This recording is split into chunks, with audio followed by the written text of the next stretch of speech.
This aircraft was one of the biggest and most heavily used flying boats in World War II, used in maritime patrol and anti-submarine roles. It was a very useful asset for the Allies, battling the German U-boats and closing the gap on the Atlantic, protecting the convoys between the US and England. So today we will take a look at the British short Sunderland flying boats.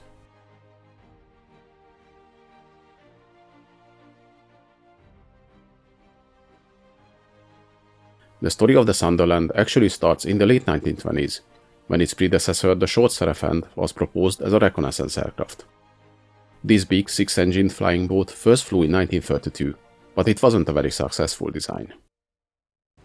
So a year later, in November 1933, the Air Ministry already issued new specifications for its replacement. The requirements included similar or better performance than the Sarafand, but more compact size, only using 4 engines, a range of 1600 miles, a service ceiling of 15,000 feet, ability to carry 2,000 pounds of bombs, and 4 defensive armament positions. Not long after the Air Ministry specifications were announced, the Short Brothers Company also received a request from Imperial Airways to build a large modern flying boat for overseas flights. During the 1920s and 1930s, the transatlantic flights used flying boats with several stops, as the civil passenger planes of the time lacked the range to make the trip without landing, and the lack of well-built airfields on the way made the flying boat a necessity. There were several successful designs, like the Dornier DOX, but the British were a bit behind in this segment of aircraft design. The team at Short, with the lead of Arthur Gogh, started working on the design for the Air Ministry's new specifications, but at the same time they worked on the Imperial Airways request as well. They actually prioritized the S-23, the civilian design, as the airline pressed them to design and build the new planes quickly, and even before the first flight happened, already placed an order for 28 of the new flying boats in 1935. Even though the priority was the civilian design, it shared many similarities with the military one, so that one came along as well. The civilian design eventually became the Short Empire flying boat, which first flew in 1937. The S-25 military design took a bit longer, and Short only entered their proposal to the Air Ministry in late 1934, a year after the specifications were announced. Though several manufacturers entered their proposal, like Supermarine with their Type 232 design, the main rival for the Short S-25 was the Sanders Row A-33. After the initial evaluation, the ministry ordered prototypes from both designs. The Sanders Row A-33 received the serial K4773, and the Short S-25 received serial K4774. By March 1936, before the prototypes were even completed, the ministry issued contracts for 11 units of both designs.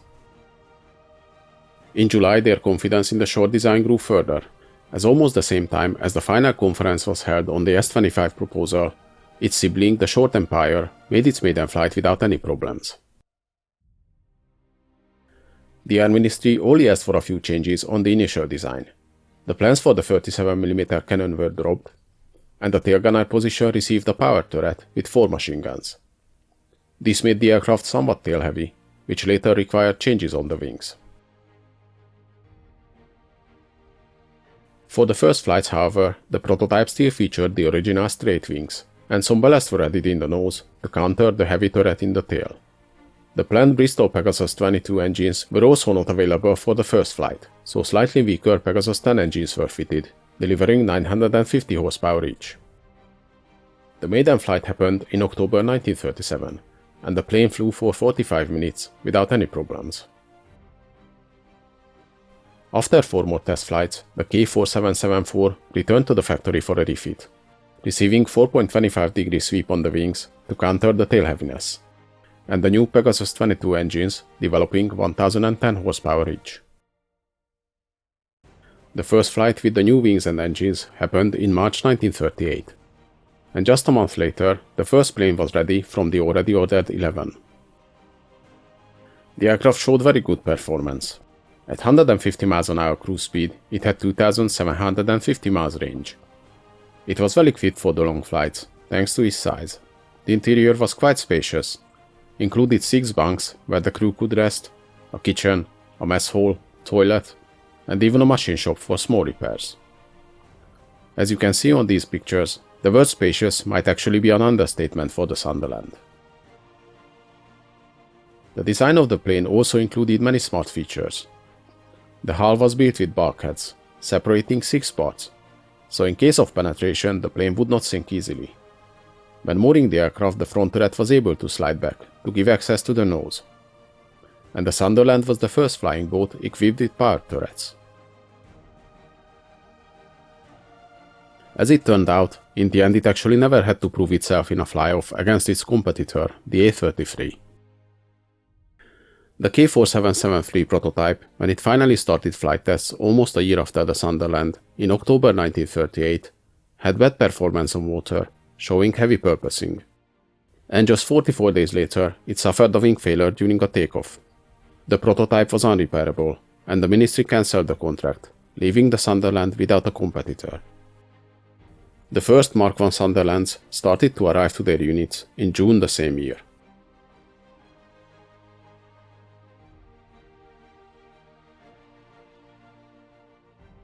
The S-25 was the original prototype, fitted with 950 horsepower Pegasus 10 engines. Later it was modified with sweep in the wings and the originally planned 1010 horsepower Pegasus 22 engines. The Mark I was the production version of the S-25, and it was basically identical to the late model prototype.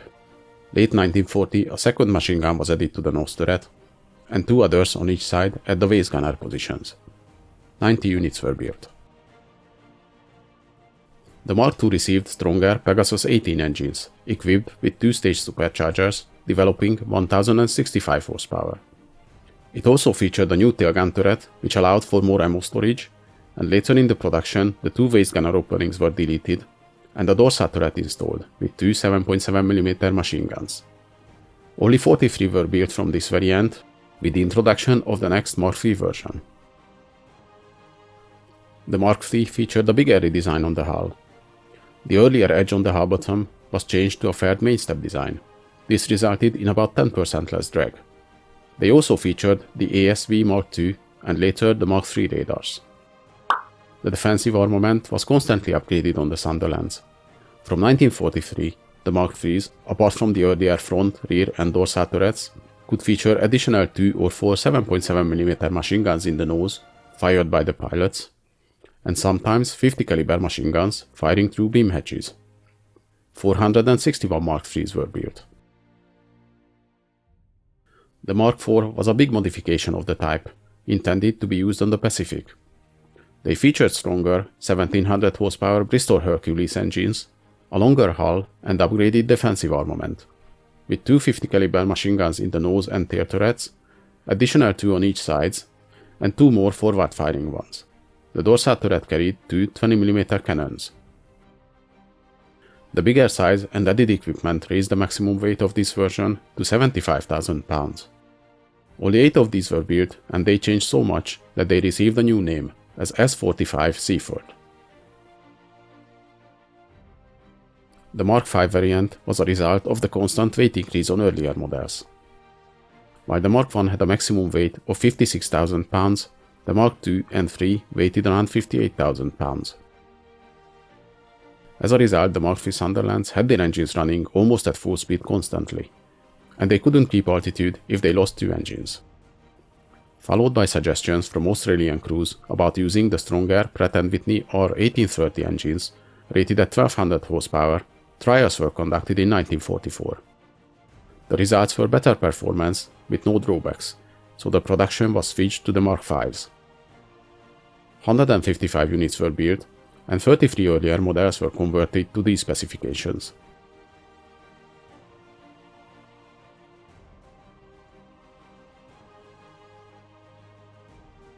The Sunderland was 85 feet 4 inches long, with a wingspan of 112 feet 9.5 inches. It had an empty weight of 34,500 pounds and a maximum takeoff weight of 58,000 pounds. It was much bigger and heavier than the PBY Catalina and bigger than a B-17 bomber. The plane used 4 Bristol Pegasus 18 radial engines, producing 1065 horsepower each. With these engines it could reach a maximum speed of 210 miles an hour and a cruise speed of 178 miles an hour. It had a range of 1,780 miles and a service ceiling of 17,200 feet. The defensive armament consisted up to 10 machine guns, but that could change between versions and even on individual planes. The usual setup was 2 7.7mm machine guns in the nose turret, 4 7.7mm machine gun in the tail turret, and 2 7.7mm machine guns in the dorsal turret. Additionally, sometimes they carried 50 caliber machine guns in the beam hatches, and even 2 or 4 fixed forward-firing 7.7mm machine guns. The plane could carry 2,000 pounds of bombs or depth charges. These were carried internally and loaded onto carriers, and they could be rolled out under the wings before action.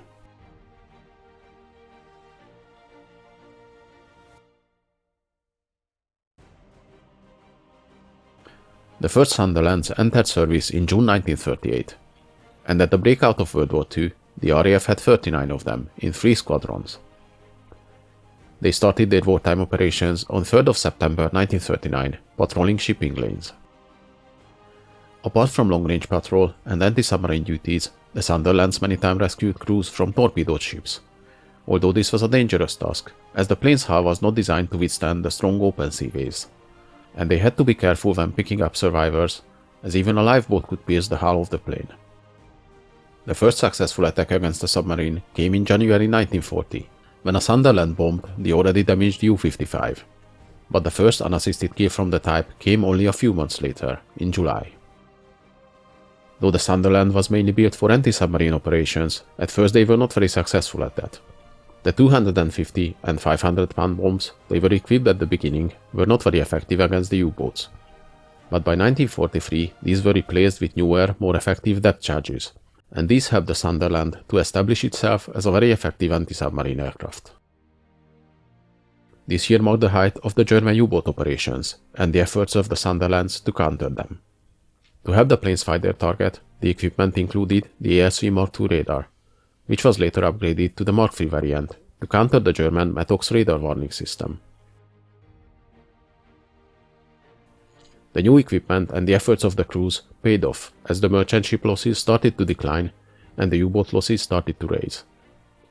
The Germans, to combat the planes, started to equip their submarines with 20 and 37mm anti-aircraft guns, which in return led to the Sunderlands mounting forward-firing machine guns to try to suppress the U-boat guns while approaching for a bomb run. They flew long patrol missions and convoy escorts over the Atlantic, where they hunted the U-boats. But closer to Europe, the patrols were more eventful, as the Sunderlands often came under attack by German planes. But thanks to their constantly evolving defensive armament and their ability to take punishment, they often managed to fend off the attacking planes, earning the nickname Porcupine from the Germans. Many times their size was put to good use in transport role, for example during the evacuation of Greece and Crete, where they were used as troop transports. They also operated on the Mediterranean, patrolling the shipping routes and protecting convoys, and the type was supplied to other allied nations like Australia, New Zealand, France, and Norway. After the war ended, they still stayed in service on the Far East, until 1958 with the RAF and until 1967 with the New Zealand Air Force. They participated in the Berlin airlift in 1948, carrying goods to the isolated city. Some of them also participated in the Korean War, flying missions from Japan until 1954. The short Sunderland was designed way before World War II, and there were plans to replace them in 1941, but in the end they stayed in service and had a great role in securing the shipping lanes on the Atlantic from the German U-boats, and after the war they were used for decades in many parts of the world. Hope you guys enjoyed this video. Please leave a like, subscribe to my channel, and in the comments let me know if there's any interesting events or vehicles you'd like to see.